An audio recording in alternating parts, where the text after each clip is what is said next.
Mga ka-sports ha, isipin nyo to. Kung sa 2028 World Cup, kung ganito kalakas ang Gilas Pilipinas. May NBA scorer, elite wings, dominant big man at world-class depth. Hindi ito official ha, what if lang. Pero pag-usapan natin kung papalag ba ang Pilipinas sa mundo. Simulan na natin ang mga detalyadong player breakdown. Kung trip mo po ang itong content, paiwan ng follow at pa-subscribe na din. Tara po, simulan na natin.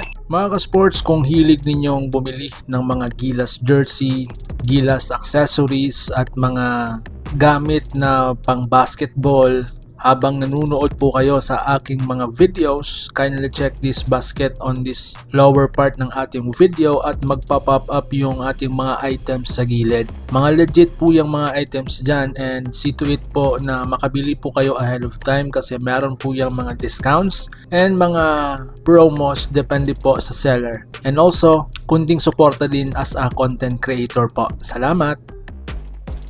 Mga ka-sports, unang-una sa ating listahan si Jordan Clarkson or si mas kilala nating JC na may taas na 6'4", isang shooting guard. Ang kanyang primary role isang primary scorer, isang alpha guard. Ang player na ito ang magiging go-to guy ng Gilas. NBA 6 Man of the Year, sanay po siya sa pressure at sanay bumuhat. Ang kanyang mga lakas, isolation scoring, shot creation,